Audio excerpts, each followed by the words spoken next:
پچا غاټه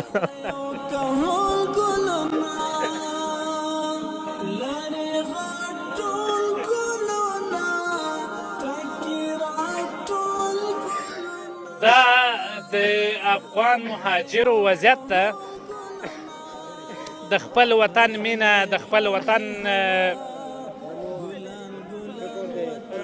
اوس خو یو ښه کار دا اوس چې خپل کور ته راغلی بس نه دی موږ په دې خپله مجبوریت جاوړو پوه شوې دلته دا مجبوري به انشاءالله چې الله لرئ هېڅ نه لرو د الله نه بغیر نه الله لرئ تاسې هېڅ هم نه لرو نه کور لرو نه کوټه لرو الله غټ بچا بل نشته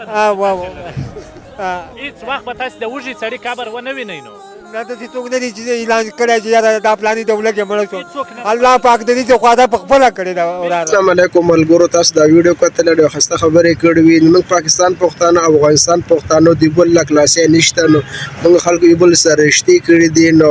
بیګا مې یو کس کتل زه دا ما پاکستان کې یو ښځه کړې ده زه دا کې باسم ځان سره نو دا بیا هم راکې وځي نو دا موږ ته نه وه په کار نو ډېر خفه دي افغانان ورونه نو بیګا په لارو کې خلک ناست دي بیګا پکې باران شروع نو هغو ډېر یخنیم ده او ډېر ماشومانو ته به ډېر بیماران کېږي نو ډېر تکلیف ورسېدي نو او ډېر خلک هغو له خلک ډېر دي یو میاشت ټیم یې ورکړی نو یو میاشت کې به څنګه دو وځي نو خلک ډېر زیات ډېر دي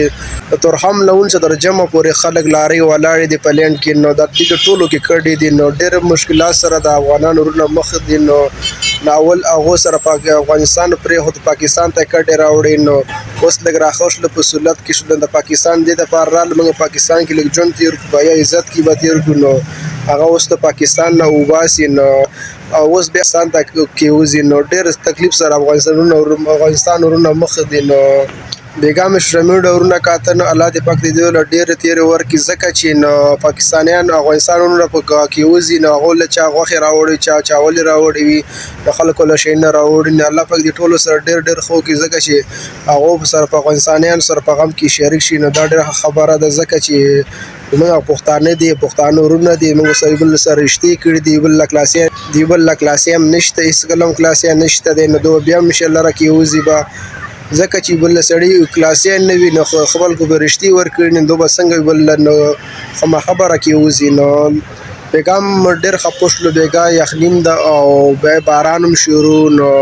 خلک به لارو کې کډې ولاړې دي دې متیاز ځایونه نشته د روټۍ غم خو پرېږده روټۍ بیا هم راوړي په لاتنګ ځای کې بیا وخوري تاسو متیاز او ډک متیاز ځای هم نشته نو دې ډېر تکلیف سره مخ دي نو